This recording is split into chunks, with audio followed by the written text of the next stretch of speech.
प्रिय विद्यार्थी मित्रांनो, आपली स्टेट बोर्ड परीक्षेसाठीची क्विक रिव्हिजन सिरीज सुरू आहे आणि आपला चॅप्टर सुरू आहे मेकॅनिकल प्रॉपर्टीज ऑफ फ्लुइड, जो आपल्या सिलेबस मधला सेकंड चॅप्टर आहे आणि त्याचा आज आपण तिसरा भाग बघतो आहोत। आजचा भाग थोडासा मोठा होणार आहे, पण हा खूप महत्त्वाचा आहे। का महत्त्वाचा आहे तर 7 मार्काचं ह्या चॅप्टरचं वेटेज आहे आणि खूप सारे प्रश्न कदाचित ह्या एकाच भागावर पडून जातात असं पण आपल्याला बघायला मिळतं जुन्या क्वेश्चन पेपर आपण जर पाहिल्या तर। आणि म्हणून इथं तुम्हाला सीईटीला पण खूप सारे प्रश्न 70% प्रश्न ह्या भागावर पडतात आणि म्हणून तुम्हाला आजचा भाग हा बोर्ड परीक्षेच्या दृष्टीने तसंच सीईटीच्या दृष्टीने सुद्धा खूप खूप महत्त्वाचा आहे। पण तुमच्या त्यासाठी कन्सेप्ट क्लिअर असणं गरजेचं आहे आणि म्हणून आपण प्रश्नांच्या उत्तराबरोबर छोट्या छोट्या प्रश्नांच्या उत्तराबरोबर कन्सेप्ट क्लिअर करण्याला सुद्धा आपण तितकंच महत्त्व देणार आहे। मग आज आपल्याला की जे काही छोटे छोटे इन्सेक्ट्स असतात ते आपण असे पाण्याच्या पृष्ठभागावर चालताना बघतो, मग ते तसे का चालू शकतात? पाण्याच्या थेंबाचा आकार गोलच का असतो, तो त्रिकोणी नसतो, तो चौकोनी नसतो? तर ह्या सगळ्या प्रश्नांची उत्तरं या आजच्या भागात आपल्याला मिळणार आहे। म्हणजेच थोडक्यात आपण सरफेस टेन्शन ही जी फ्लुइडला असलेली प्रॉपर्टी आहे ती आपण याच भागामध्ये डीप मध्ये बघणार आहोत आणि आपल्याला त्याचा बोर्ड परीक्षेसाठी आणि सीईटी साठी खूप सारा उपयोग होणार आहे। तर याच्यावर आता बघा ह्या आर्टिकलवर काय काय प्रश्न विचारले जाऊ शकतात। तर तुम्हाला सुरुवातीला तुमचं कन्सेप्ट क्लिअर करण्याकरता ह्या व्याख्यांची गरज आहे, ह्या डेफिनेशनची गरज आहे आणि 1 मार्काला किंवा 2 मार्काला यातली तुम्हाला म्हणजे क्वेश्चन नंबर 2 मध्ये व्हेरी शॉर्ट आन्सर मध्ये 1 मार्कासाठी किंवा बी सेक्शन मध्ये 2 मार्कासाठी, डी सेक्शन मध्ये जे 2 मार्काचे प्रश्न आहे कुठल्या तरी 2 डेफिनेशन 2 मार्काला असं विचारलं जाऊ शकतं।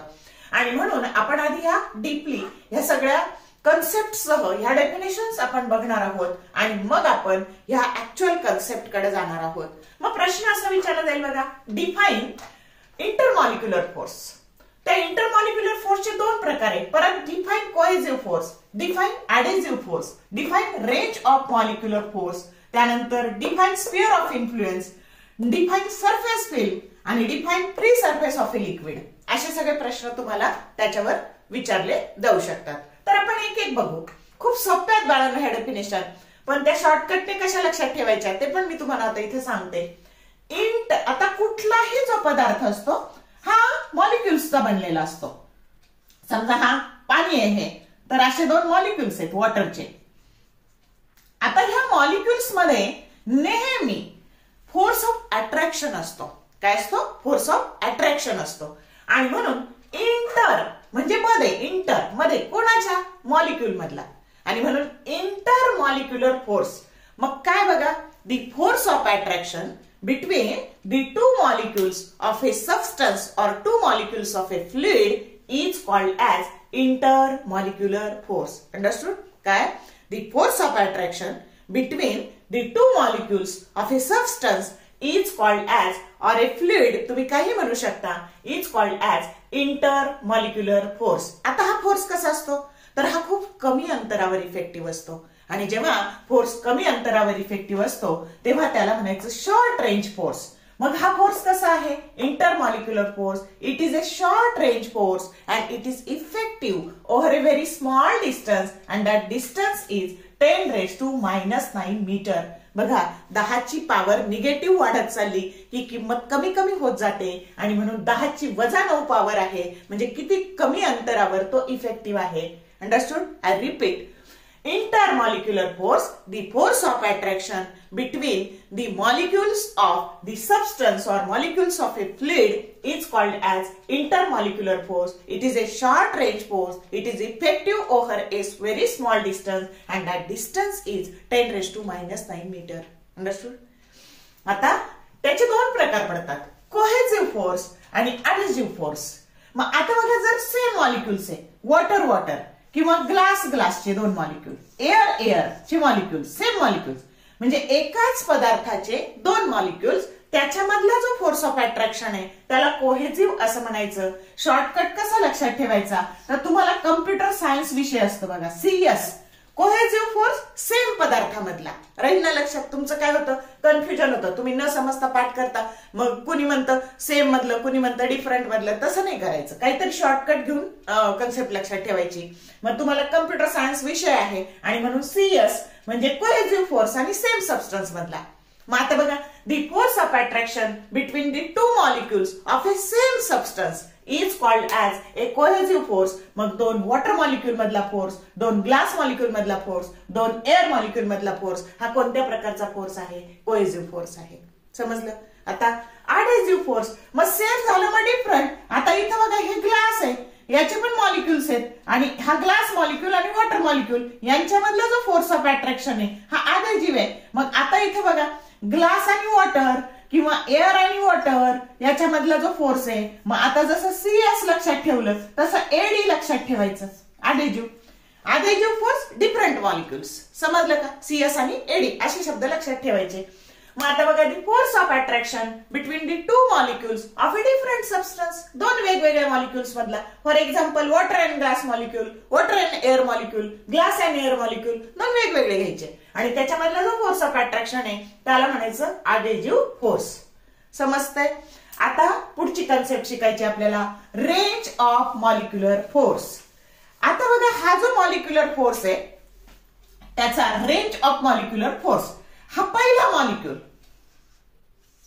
आणि हा दुसरा मॉलिक्युल यांच्यामधलं जास्तीत जास्त अंतर, की ज्या जास्तीत जास्त अंतरापर्यंत हा फोर्स इफेक्टिव्ह असतो. आपण बघा, कधी कधी आपण एखाद्याशी मोबाईलवर बोलतो आणि आपण म्हणतो की अरे मला तुझा आवाज ऐकू येत नाही, बहुतेक रेंज नसेल. रेंज नसेल म्हणजे काय, तर मोबाईलच्या टॉवर कडून येणारे सिग्नल तिथपर्यंत जेव्हा पोहोचत नाहीत तेव्हा आपण म्हणतो रेंज नाही. म्हणजे येणारे सिग्नल इफेक्टिव्ह नसतात, ते एका ठराविक अंतरापर्यंतच असतात. तसं इथं range of molecular force, the maximum distance up to which the intermolecular force is effective. मग आता बघा, the maximum distance up to which the intermolecular force is effective, ज्या अंतरापर्यंत, ज्या जास्तीत जास्त अंतरापर्यंत ते परिणाम करतात त्या अंतराला म्हणायचं range of molecular force. Understood? परत एकदा रिपीट करते मी बघा, the maximum distance up to which intermolecular force is effective, that distance is called as range of molecular force. आणि ते किती असतं, तर ते असतं 10⁻⁹ मीटर. अंडरस्टूड? आता स्फिअर ऑफ इन्फ्लुएन्स. आता स्फिअर ऑफ इन्फ्लुएन्स काय करायचा, तर इथे मी आकृती काढली बघा. हा इमॅजिनरी स्फिअर आहे, हा कुणालाच काढता येणार नाही आणि म्हणून ए मॉलिक्यूल एज ए सेंटर, या मॉलिक्यूलला सेंटर घ्यायचं आणि त्याची रेडियस किती घ्यायची, तर रेडियस घ्यायची रेंज ऑफ मॉलिक्युलर फोर्स एवढी, 10⁻⁹ मीटर एवढी रेडियस घ्यायची आणि असं स्फिअर काढायचं आणि त्याला म्हणायचं स्फिअर ऑफ इन्फ्लुएन्स. अंडरस्टूड? काय बघा, an imaginary sphere of influence, an imaginary sphere drawn as molecule as a center काय घ्यायचा, molecule, and radius equal to range of molecular force, that sphere is called as, that imaginary sphere is called as sphere of influence. समजलं? आता surface field. आता आपण हे असं fluid घेतलं आणि आता हा तुमचा free surface of a liquid आहे आणि त्याच्या खाली किती अंतर घ्यायचं, तर 10⁻⁹ मीटर. म्हणजे ह्या रेंज ऑफ मॉलिक्युलर फोर्स एवढी थिकनेस घ्यायची आणि असा हा जो काही लेअर आहे तर त्या लेअरला म्हणायचं सरफेस फिल्म. समजतंय का? काय म्हणायचं त्याला, सरफेस फिल्म. आणि मग आता बघा, ही XX' किंवा YY' ही सरफेस फिल्म आहे. समजतंय? दी layer of a liquid whose thickness is equal to the range of molecular force and that is called as a surface film. कळलं का? मग ही झाली सरफेस फिल्म. आणि आता free surface of a liquid. आता हा XY आहे ना, हा फ्री सरफेस आहे लिक्विडचा आणि म्हणून इथं बघा, it acts as a stretched elastic membrane आणि म्हणून हा XY जो आहे ना तो free surface of a liquid आहे आणि म्हणून त्याची डेफिनेशन काय करायची, the surface of a liquid which does not, किंवा फ्लुइड म्हणा, ए सरफेस इथूनच करायची, याच्यावरच करायची. A surface of a liquid which does not experience any shear stress that is called as a free surface of a liquid. अशा पद्धतीने म्हणजे x dash ही surface film आहे किंवा y डॅश ही सरफेस फिल्म आहे आणि XY हा free surface of a liquid आहे. अशा डेफिनेशन्स तुम्हाला विचारल्या जातील. समजलं का? तर किती वेळ लागेल? 10-15 मिनिटं पण नाही लागणार बाळांनो हे डेफिनेशन करायला. तर त्यामुळे त्या चांगल्या करा. आता पुढचा 2 मार्कासाठी विचारला जाणारा प्रश्न आपल्याला बघायचा आहे. Define surface tension, state it's SI unit and dimension. तर आता याच्या नुसत्या डायमेन्शनवर जो MCQ आलेला आहे तो 2024 ला मार्च 2024 ला 1 मार्काला डायमेन्शनवर MCQ आलेला आहे. आणि आता तुम्हाला 1 मार्काला प्रश्न येऊ शकतो की डिफाइन सरफेस टेन्शन आणि 2 मार्काला येऊ शकतं define surface tension, state it's SI unit and dimension. मग आता बघा सगळ्यात आधी लक्षात घ्या की जे काही इन्सेक्ट्स आहेत ते पाण्याच्या पृष्ठभागावर चालू शकतात. का चालू शकतात? तर free surface of a liquid it acts as a stretched elastic membrane. म्हणजे जेव्हा लिक्विडचा जो फ्री सरफेस असतो, आता समजा हे असं तुमचं इथं लिक्विड आहे आणि त्याचा हा जो फ्री सरफेस आहे it acts as a stretched elastic membrane. आणि मग हे स्ट्रेच्ड इलास्टिक मेम्ब्रेन म्हणून तो ऍक्ट होतो. लिक्विडचा हा सरफेस एरिया सतत त्याच्या डोक्यामध्ये टेन्शन असतं की माझा सरफेस एरिया कमीत कमी कसा राहील आणि त्यालाच म्हणायचं की सरफेस टेन्शन. आणि म्हणूनच पाण्याच्या थेंबाचा आकार जो काही असतो तो स्पेरिकल असतो.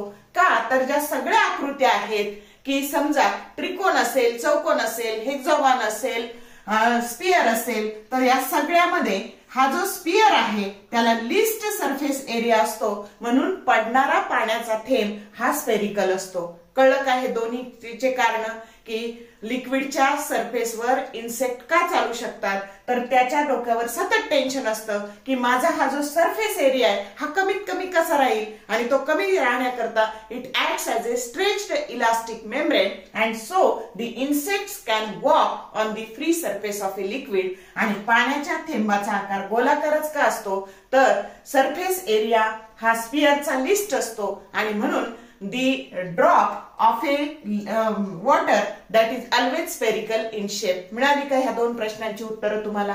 मग आता बघा आपल्याला ऍक्च्युअल फेनॉमिनॉन पाहिजे आहे सरफेस टेन्शनची. आता त्याच्यासाठी काय करा बघा, तर आपण एक कन्सिडर करू की इथे बघा आता हा असा जो आहे ना हा free surface of a liquid आहे आणि त्याच्यावर आता तुम्हाला माहितीये की लिक्विड सरफेसवर कोणालाच लाईन काढता येणार नाही आणि म्हणून आपण ही अशी इमॅजिनरी लाईन काढलेली आहे. मग याला जर असं खेचून धरायचंय, याला असं स्ट्रेच इलास्टिक मेम्ब्रेन म्हणून करायचंय. मग ही जर लाईन काढली तर आपल्याला फोर्स या डायरेक्शनने नाही लावून चालणार, आपल्याला असा फोर्स लावावा लागतो जेणेकरून हे स्ट्रेच्ड इलास्टिक मेम्ब्रेन म्हणून काम करतं. येते का लक्षात? आणि म्हणून मग तेव्हाच हे ताठ राहणार आहे. आणि म्हणून आपण कोणता फोर्स लावतो तर हा जो काही फोर्स लावतो आपण ही इमॅजिनरी लाईन आहे कुठे काढलेली आहे? फ्री सरफेस, हा जो लिक्विडचा फ्री सरफेस आहे त्याच्यावर काढलेली आहे आणि त्याला ताठ राहायला आपल्याला ह्या बाजूने नाही फोर्स लावावा लागत, असा ह्या लाईनच्या दोन्ही बाजूने असा फोर्स लावावा लागतो. तेव्हा ते स्ट्रेच इलास्टिक मेम्ब्रेन म्हणून ऍक्ट होणार आहे. आणि म्हणून हा असा लावलेला फोर्स हा कोणता फोर्स आहे? टँजेन्शियल फोर्स आहे आणि तो इमॅजिनरी लाईनच्या दोन्ही बाजूने लावायचा आहे आपल्याला. असं दोन्हीकडून ताणून धरायचंय त्याला आणि त्यालाच म्हणायचं. मग आपल्याला नेहमी फॉर्म्युलाकडून जायचं असतं. तर सरफेस टेन्शन फोर्स पर युनिट लेंथ, पण ही जी लेंथ घ्यायची असते ना ही इफेक्टिव्ह लेंथ घ्यायची असते. आता पुढे सांगते तुम्हाला इफेक्टिव्ह लेंथ म्हणजे काय.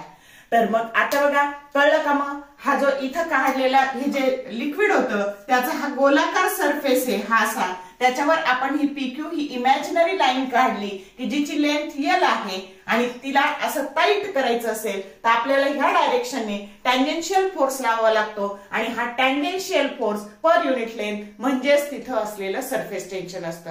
कन्सेप्ट कळली का? मग आता डिफाइन करायचं. मग आता बघा surface tension is defined as the tangential force. कसा फोर्स लावला आपण? Tangential force acting per unit length भागिले पर युनिट लेंथ. पण काय तर acting per unit length on both sides of, बघा दोन्ही बाजूला लावलाय. कुठे? Both sides of an imaginary line drawn on the free surface of the liquid. समजलं? आता याच्यावरून या फॉर्म्युल्यावरून आपल्याला त्याचं SI युनिट मिळेल. फोर्सचं SI युनिट न्यूटन, लेंथचं SI युनिट मीटर, आणि अजून एक सरफेस टेन्शनचा फॉर्म्युला आपण पुढे पाहणार आहे. T that is equal to ही surface energy per unit area. मग एनर्जीचं युनिट असतं जूल, एरियाचं युनिट असतं मीटर स्क्वेअर, आणि म्हणून याचे दोन युनिट झाले. सरफेस टेन्शनचं SI युनिट या फॉर्म्युल्यावरून मिळणारे न्यूटन पर मीटर, आणि या फॉर्म्युल्यावरून मिळणारे जूल पर मीटर स्क्वेअर. आता डायमेन्शन आता फोर्सचे डायमेन्शन लिहिले आणि लेंथचे डायमेन्शन लिहिले. हे L⁻⁴ काय झालं? कॅन्सल झालं, आणि शिल्लक काय राहिलं? m⁻⁴, L⁻�0, T⁻⁻2, किंवा याला असे लिहिता येईल L⁻�0, m⁻⁴, T⁻⁻2. आणि तुम्ही जो फोर्स कॉन्स्टंट शिकलात ना बाळांनो, F that is equal to -kx असं शिकलात तुम्ही. तर हा फोर्स कॉन्स्टंट K बरोबर F/x असा त्याचा फॉर्म्युला आहे. मॅग्निट्यूड घेतलं तर ह्या K चं मॅग्निट्यूड, किंवा चिन्हासह लिहिलं तर असं. फोर्स कॉन्स्टंट तुम्ही काढला ना तुमच्या प्रॅक्टिकल मध्ये, तर त्याचं पण SI युनिट हेच आहे बाळांनो, न्यूटन पर मीटर, आणि याचे पण डायमेन्शन हेच आहे. म्हणजे जर MCQ आला की dimension of surface tension is same as dimension of a force constant. कळलं MCQचं उत्तर? तर या पद्धतीने आता इफेक्टिव्ह लेंथ कशी घ्यायची ते तुम्हाला 2 मिनिटात सांगते. जर समजा ही अशी तुमच्याकडे ही अशी रिंग आहे, ही काय आहे? ही रिंग आहे, आणि ही जर आपण अशी लिक्विड मध्ये बुडवली तर तिथं जर फिल्म तयार झाली तर त्याचा हा पण भाग आणि हा पण भाग कॉन्टॅक्ट मध्ये असतो. आलं का लक्षात? मग ही झाली रिंग, आणि म्हणून इफेक्टिव्ह लेंथ येणारे ह्या रिंगची जर रेडियस अशी रिंग आहे आणि त्याची रेडियस जर r असेल तर इफेक्टिव्ह लेंथ ही डिस्टन्स हे 2πr, पण त्याला कितीने गुणायचं? 2 ने गुणायचं. म्हणजे इथं इफेक्टिव्ह लेंथ काय झाली? तर ही झाली 4πr. आता याच्या ऐवजी जर अशी ही डिस्क आहे इथं, बघा ही अशी डिस्क आहे, ही जर बुडवलेली असेल त्याच्यात, तर इथं मात्र फक्त एकच लेंथ घ्यायची. म्हणजे डिस्क आली तर इफेक्टिव्ह लेंथ घ्यायची 2πr, आणि रिंग आली तर इफेक्टिव्ह लेंथ घ्यायची 4πr. अंडरस्टूड? आता जर अशी वायरची फ्रेम असेल, या पद्धतीने ही अशी वायरची फ्रेम असेल, तर याची लेंथ L आहे, ब्रेड्थ B आहे, तर तुमचा इफेक्टिव्ह लेंथ घ्यायची 2. रिंग म्हणजे ही फ्रेम असेल तर 2 × L × B, आणि त्याला 2 ने गुणायचं. म्हणजे हे झालं 4 टाइम्स. समजतंय? सॉरी, एकच असेल तर L/B, आणि जर डबल घ्यायचं तर 2L/B, आणि अशी जर प्लेट घेतली, अशी रेक्टँग्युलर प्लेट घेतली, तर तिथं मात्र फक्त काय येईल? L × B एवढंच येईल. समजतंय? म्हणजे जेव्हा असं रिंग असेल, फ्रेम असेल वायरची, तर त्याला 2 ने गुणायचं, किंवा जर सोप फिल्म असेल तरी सुद्धा 2 ने गुणायचं. कारण फिल्म असेल तर हा पण भाग आणि हा पण भाग कॉन्टॅक्ट मध्ये असतो, आणि म्हणून या कन्सेप्ट मध्ये न्यूमरिकल सोडवताना L ही लेंथ कोणती लेंथ घ्यायची असते? इफेक्टिव्ह लेंथ घ्यायची असते. तर या पद्धतीने सरफेस टेन्शनची तुमची कन्सेप्ट क्लिअर झाली का? कसाही प्रश्न विचारला तर याच्यावरून तुम्हाला आता उत्तर लिहिता येईल.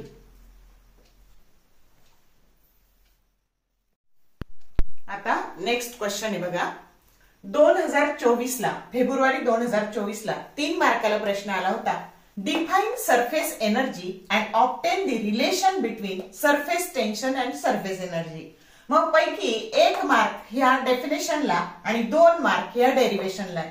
आणि 2023 ला, फेब्रुवारी 2023 ला डी सेक्शन मध्ये याच्यावर प्रश्न आला होता. Obtain the relation between surface tension and surface energy, आणि पुस्तकातलं जे 2.5 सॉल्व न्यूमरिकल आहे बघा, तर ते 2 मार्काला आलं होतं. असा डी सेक्शन मध्ये 2 मार्काला थेरी क्वेश्चन आणि 2 मार्काला न्यूमरिकल, असं मिळून 4 मार्काचा प्रश्न फेब्रुवारी 2023 ला या आर्टिकलवर आलाय, आणि 24 ला पण 3 मार्काला अशा पद्धतीने आलाय. आता बघा प्रश्न खूप सारे रिपीट होतात. आता फॉर एक्झाम्पल मॅग्नेटिक मटेरियल मध्ये मॅग्नेटायझेशनची डेफिनेशन प्रत्येक प्रश्नपत्रिकेत पडलेली आहे. आलं लक्षात? म्हणजे असं काही नाही की मागचे 2 वर्ष पडलं म्हणून परत पडू शकणार नाही. आणि म्हणूनच आपण कोणताही प्रश्न, छोटे छोटे प्रश्न करायचं ठरलंय ना आपलं, मग इथं कोणताही प्रश्न स्किप करायचा नाही आणि तो कन्सेप्ट क्लिअर करून शिकायचा, म्हणजे आपल्याला विसरण्याची शक्यता कमी असते. मग आता सरफेस एनर्जी कशाला म्हणायचं? मग हा free surface of a liquid आहे ना, इथले जे मॉलिक्युल्स आहे त्यांचा अर्धा भाग हा हवेत असतो आणि अर्धा भाग लिक्विड मध्ये असतो. आणि हवेची डेन्सिटी ही कमी असते आणि लिक्विडची डेन्सिटी ही जास्त असते. मग आता बघा, हे जे सरफेसवर जे मॉलिक्युल आहे ना, यांना खालचे जे इथे जे मॉलिक्युल आहे ते खाली खेचत असतात. आणि मग यांना जर सरफेसवर यायचं असेल तर त्यांना ह्या मॉलिक्युल म्हणजे ह्या लिक्विड मधले जे मॉलिक्युल आहे त्यांचा विरोध पत्करून त्यांना फोर्स लावून वर यावं लागतं. आणि लावलेल्या फोर्समुळे डिस्प्लेसमेंट झालं की तिथं वर्क घडून येतं आणि तेच वर्क तिथं सरफेस एनर्जीच्या स्वरूपात साठवलं जातं. कळतीये का कन्सेप्ट? की ह्या मॉलिक्युलला जे सरफेसवर मॉलिक्युल असतात त्यांना वर येण्याकरता काय करावं लागतं? लिक्विड मधले जे मॉलिक्युल आहे ते त्यांना खाली खेचत असतात आणि त्यामुळं यांचा विरोध डावलून ते वर येतात, म्हणजे ते फोर्स लावतात. लावलेल्या फोर्समुळे तिथं डिस्प्लेसमेंट होतं वर येण्याकरता आणि त्या क्रियेत कार्य घडून येतं आणि ते कार्य तिथं सरफेस एनर्जीच्या स्वरूपात साठवलं जातं आणि तीच आहे हाईट मुळे आलेली जी एनर्जी असते ती पोटेन्शियल एनर्जी असते. आणि म्हणून तुम्हाला याच्यावर एक एमसीक्यू सीईटीला आलेला आहे बघा, की सरफेस मॉलिक्यूल पजेस काय असतं सरफेस मॉलिक्यूलला? तर त्यांना असते मॅक्सिमम पोटेन्शियल एनर्जी. कळलं का? दिस इज दी ऑप्शन. मग आता डेफिनेशन बघू आपण. म्हणजे इथे जे मॉलिक्यूल आहे यांच्यापेक्षा सरफेसवरच्या मॉलिक्यूलकडे एक्स्ट्रा एनर्जी असते आणि म्हणून दी डेफिनेशन बघा सरफेस एनर्जीची काय केली जाते? दी extra energy of the molecules in the surface layer. बघा सरफेस लेअर आहे. The extra energy of the molecules in the surface layer is called the surface energy of the liquid. I repeat, the extra energy of the molecules. बघा हे extra energy आहे सरफेसवरच्या मॉलिक्यूलला आणि म्हणून the extra energy of the molecules in the surface layer is called as surface energy of the liquid. आता आपल्याला derivation पाहायचंय. आता मी जी PYQ ची series केलेली आहे दुसरा भाग मेकॅनिकल प्रॉपर्टी, त्याच्यात हे डेरिवेशन सांगितलेलं आहे, पण तरी पण 1-2 मिनिटात इथे तुम्हाला सांगून देते. मग आता याच्यासाठी सरफेस टेन्शन आणि सरफेस एनर्जीचं रिलेशन मिळवण्याकरता काय करायचं? तर ही अशी P' S अशी रेक्टँग्युलर फ्रेम घ्यायची आणि त्याच्यावर ही QR अशी वायर घ्यायची ज्याची लेंथ L आहे. मग आता बघा ही अशी जी फ्रेम आहे PQRS ही जी फ्रेम तयार झाली ती बुडवायची सोप सोल्युशन मध्ये आणि त्याला बाहेर काढायचं. मग आता सोप सोल्युशन मध्ये बुडवलं की PQRS अशी सोप फिल्म तयार झाली. काय झालं? सोप फिल्म तयार झाली. आणि तुम्हाला माहितीये की इथे हा जो फोर्स आहे ह्या लाईनवर हा असा फोर्स इकडं कार्यरत असणार आहे. कशासाठी? सरफेस एरिया कमी करण्याकरता. मग आता बघा इथे हा जो फोर्स आहे मग surface टेन्शनच्या फॉर्म्युलानुसार T that is equal to F/L आणि म्हणून F बरोबर आता ही जी L आहे ना बाळांनो तर सोप फिल्म आहे म्हणून इथं 2L घ्यायची आणि म्हणून F डिवायडेड बाय L च्या ऐवजी इथं 2L घेतलं तर F बरोबर 2 into TL हा झाला इथे कार्यरत असलेला फोर्स. मग आता इथे जर तुम्हाला आता तुम्ही ही वायर dx इतका अंतर सरकवली मग हा एक्स्ट्रा एरिया बनवणं म्हणजेच काय? तर सरफेस एनर्जी तयार होणं आणि म्हणून आपण याला dx इतका अंतर सरकवलं ह्या QR वायरला. मग आता नवीन फिल्म तयार झाली Q', R' आणि हा जो एरिया तयार झाला लावलेल्या फोर्समुळे म्हणजे इथे जेवढा फोर्स होता तितकाच इक्वल आणि अपोजिट आपण ह्या डायरेक्शनने फोर्स लावला आणि याला इकडे सरकवलं आणि लावलेल्या फोर्समुळे डिस्प्लेसमेंट झालं की तिथं कार्य घडून आलं आणि म्हणून dW that is equal to F into dx. आता तुमच्या ह्या F ची किंमत आपण टाकून दिली 2TL into dx आणि एरिया काय झाला बघा इथला तर एरिया झाला तुमचा आता L into dx हा झाला एरिया पण तो सोप फिल्म असल्यामुळे 2 आणि म्हणून हे जे आहे 2L याची किंमत टाकायची. जर इथं डी असेल तर इथं पण डी लावावं लागेल, चेंज इन एरिया, आणि याची किंमत आपण टाकली DA. समजलं का? आणि म्हणून work done that is nothing but surface energy.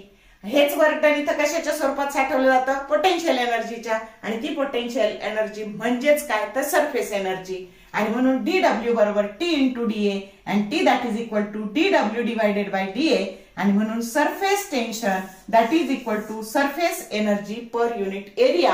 आणि तुम्हाला W बरोबर T इंटू DA या फॉर्म्युल्यावरचे खूप सारे न्यूमरिकल्स हे सीईटीला रेग्युलरला तुम्हाला सोडवावे लागतात. आणि त्यातलाच 2.5 हा सॉल्व्ड न्यूमरिकल जे होतं ते 2023 ला फेब्रुवारी 2023 ला पडलेलं आहे. ते मी सोडून दाखवलेलं आहे. तुम्ही ते आता स्वतः करा, म्हणजे आपला हा भाग लेंदी होणार नाही.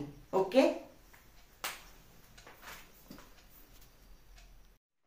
आता पुढचा प्रश्न आहे बघा. Define angle of contact and state the factors affecting the angle of contact. म्हणजे अँगल ऑफ कॉन्टॅक्टची डेफिनेशन आपल्याला विचारली जाऊ शकते 1 मार्काला, किंवा कोणते कोणते फॅक्टर हे अँगल ऑफ कॉन्टॅक्टवर अफेक्ट करतात असं विचारलं जाऊ शकतं, किंवा याच्यावर एक MCQ पण विचारला जाऊ शकतो. कसा ते पण आपण बघूया. मग आता बघा, अँगल ऑफ कॉन्टॅक्ट म्हणजे काय? तर जेव्हा असा लिक्विड सरफेस असतो आणि हे सॉलिड आणि लिक्विड एकमेकांच्या कॉन्टॅक्ट मध्ये असतात, तेव्हा 3 केसेस असू शकतात.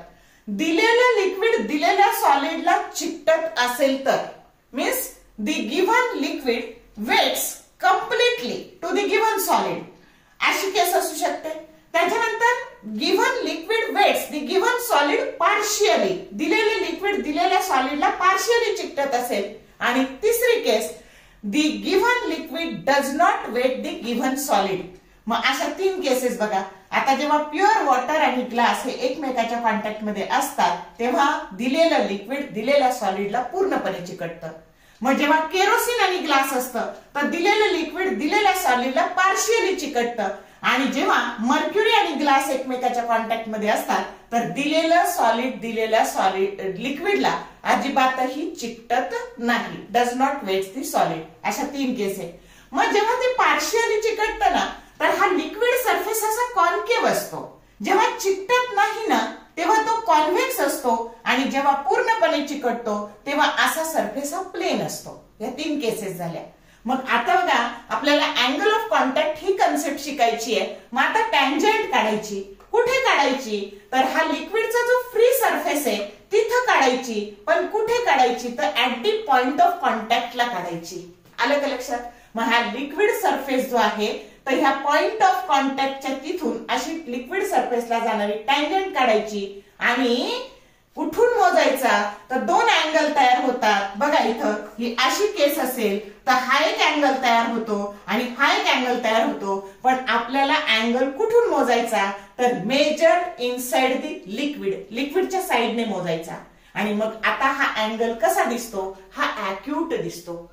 आलं का लक्षात? मग आता दुसऱ्या केस मध्ये काय बघा, आपण at the point of contact पण ह्या सरफेसला लिक्विड सरफेसला जाणारी टँजंट माशी काढली आणि लिक्विडच्या साइडने अँगल मोजला तर हा अँगल झाला ऑब्ट्यूज.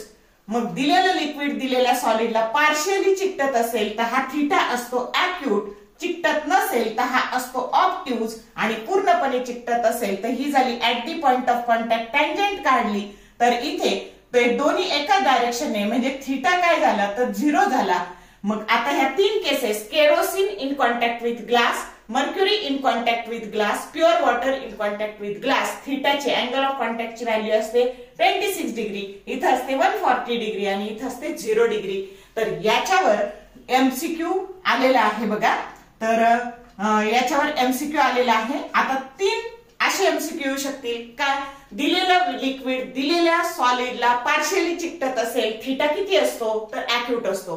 दिलेलं लिक्विड दिलेल्या सॉलिडला अजिबातही चिकटत नसेल तर थीटा किती असतो? ऑब्ट्यूज असतो. आणि दिलेलं सॉलिड दिलेल्या लिक्विडला पूर्णपणे चिकटत असेल तर थीटा बरोबर किती असतं? 0 असतो. असा तुम्हाला सीईटीला किंवा रेग्युलरला सुद्धा MCQ येऊ शकतो. आता आपण डेफिनेशन समजून घेऊ.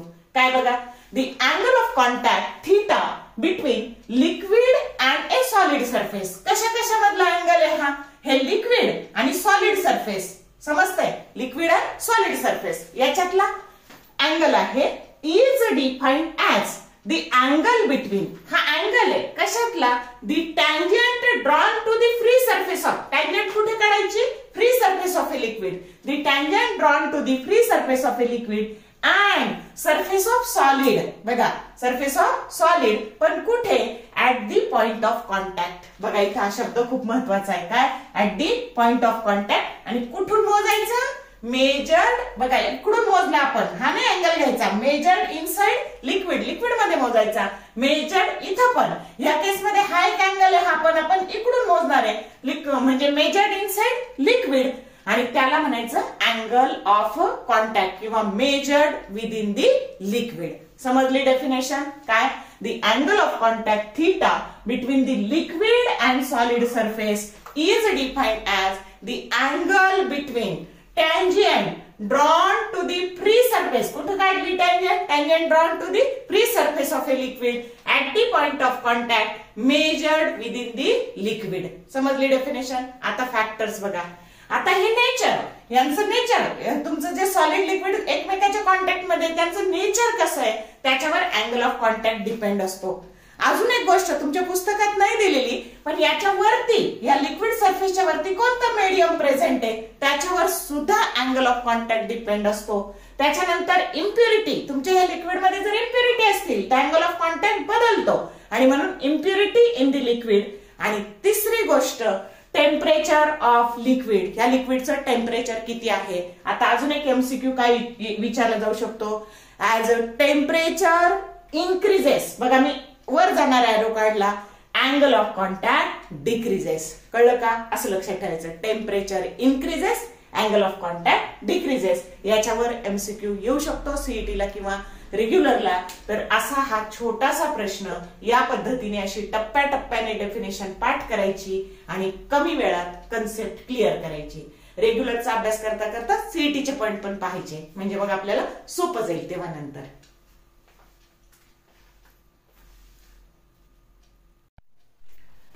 आता बघा पुढचा छोटासा प्रश्न विचारला जाऊ शकतो. Define capillarity and explain when capillary is in action किंवा what are the examples of capillarity असाही प्रश्न इथं विचारला जाऊ शकतो. मग काय करायचं? तर आता समजा हे बीकर आहे आणि याच्यामध्ये आपण अशी कॅपिलरी घातली.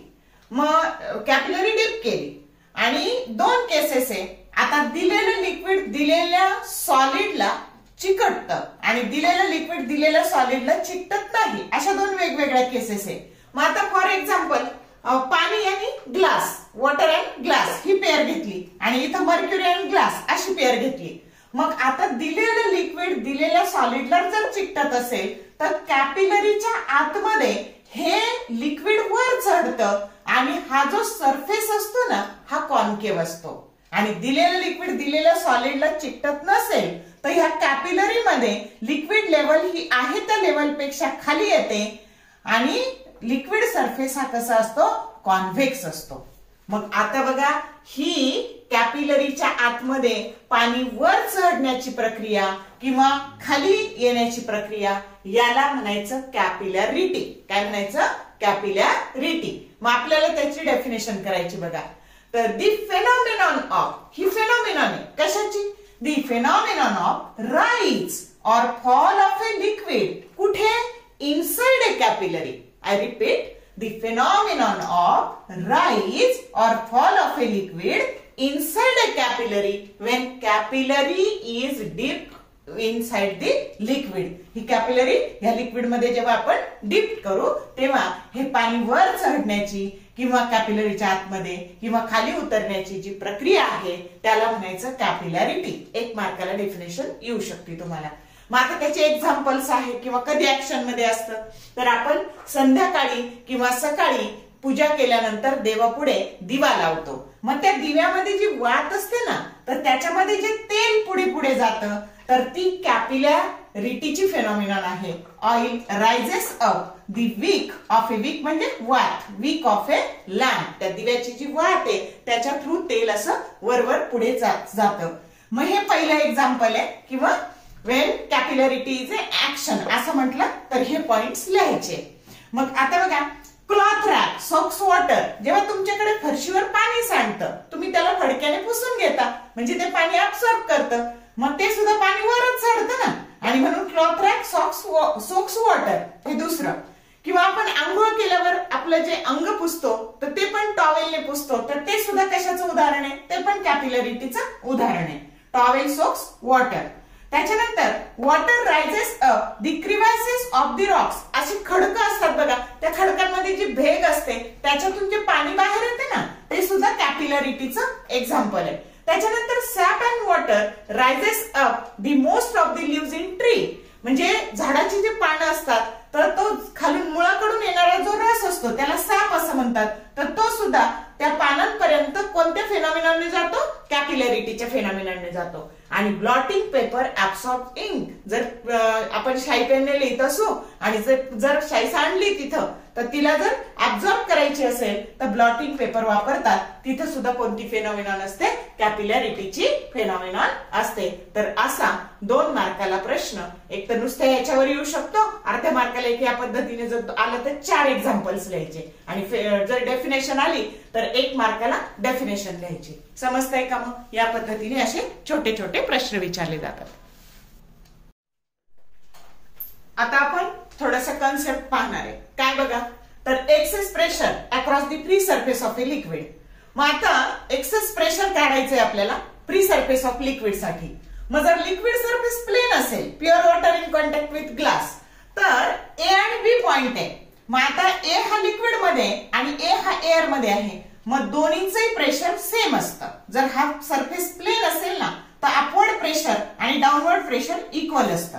समजलं ही कन्सेप्ट. आता कॉन्व्हेक्स, हा सरफेस कॉन्व्हेक्स आहे. Mercury in contact with glass. दिलेलं लिक्विड दिलेल्या सॉलिडला अजिबातही चिकटत नाही.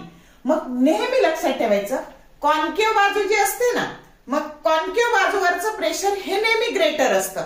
मग कॉन्व्हेक्स झालं की हे डाऊनवर्ड झालं आणि कॉन्केव्ह असं धरलं की हे अपवर्ड झालं. मग कॉन्व्हेक्स साठी कॉन्केव्ह बाजूवरचं प्रेशर जास्त म्हणजे डाऊनवर्ड प्रेशर इथे जास्त आहे या केसमध्ये. समजलं? आणि kerosene in contact with glass जर असेल तर हा जो सरफेस आहे हा कॉन्केव्ह आहे, कॉन्केव्ह वरच जास्त म्हणजे पीए इज ग्रेट म्हणजे अपवर्ड प्रेशर इथं ग्रेटर आहे कोणापेक्षा, डाऊनवर्ड प्रेशर पेक्षा. तर एकच सोपं लक्षात ठेवायचं, कॉन्केव्ह साइड आहे तिच्यावरचं प्रेशर नेहमी जास्त असतं. मग तिलाच उलट केलं तर इथे डाऊनवर्ड प्रेशर ग्रेटर आणि इकडे केलं तर अपवर्ड प्रेशर ग्रेटर. कळलं का ह्या तिन्ही केसेस? आता बघा, आता Laplace's law for a spherical membrane आहे त्याच्यासाठीचे हे डेरिव्हेशन्स आहे. 3 मार्काला प्रश्न येऊ शकतो, तर तो तुम्ही करा. मी डायरेक्ट फॉर्म्युले घेते कारण ह्या फॉर्म्युल्यावर खूप सारे एमसीक्यू पडलेले आहेत. काय बघा, तर excess pressure for a drop or air bubble. तर एक्सेस प्रेशर, इनसाइड प्रेशर नेहमी जास्त असतं कारण प्रेशर आणि एरिया आता आपण पाहिलं P बरोबर F/A. मग प्रेशर आणि एरिया इनवर्स प्रपोर्शन मध्ये बदलतात. मग हे इनसाइड असेल आणि हे आउटसाइड असेल तर इनसाइड PI आणि PO, तर इनसाइड प्रेशर नेहमी ग्रेटर असतं आणि म्हणून इथे येताना तुमचं काय येतं PI - PO that is equal to 2T/R. म्हणजे तुमचा ड्रॉप असेल, एअर बबल असेल तर त्याच्यासाठी एक्सेस प्रेशरचा फॉर्म्युला हा घ्यायचा.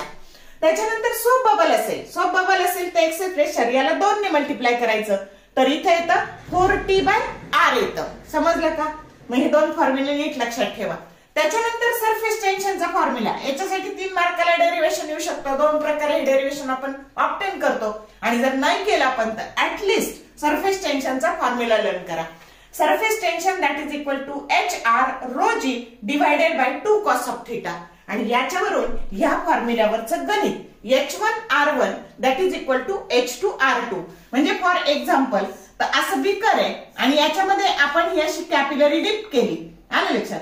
मग आता बघा त्याची जी हाईट आहे, जर याची रेडियस छोटी असेल, ही कॅपिलरी जर छोटी असेल, रेडियस छोटी असेल तर H हे मोठं असतं आणि याची जर रेडियस मोठी असेल बाळांनो, ही रेडियस जर अशी मोठी असेल तर हे H कमी येतं. समजतं का?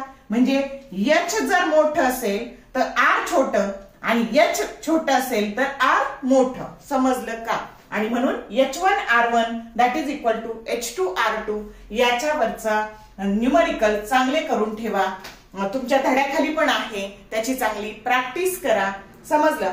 आणि सरफेस टेन्शन कशा कशावर अवलंबून असतं, तर कोणत्या कोणत्या इम्प्युरिटी आहे बघा, सोल्युबल, इनसोल्युबल, कम्प्लिटली सोल्युबल आणि सरफेस टेम्परेचर. तर तो पण पॉइंट चांगला करा. तर असा मी कमी वेळात सरफेस टेन्शनचं सगळे पॉइंट कव्हर करण्याचा प्रयत्न केलेला आहे. तर छोटे छोटे प्रश्न करा आणि जे फॉर्म्युले लागणार आहेत ते फॉर्म्युले घेतलेले आहेत. तर जर तुम्हाला हा व्हिडिओ आवडला तर लाईक करा, तुमच्या मित्रमैत्रिणींसोबत शेअर करा, कमेंट टाकायला विसरू नका आणि तुमच्या अभ्यासासाठी all the best and thank you for watching this whole video.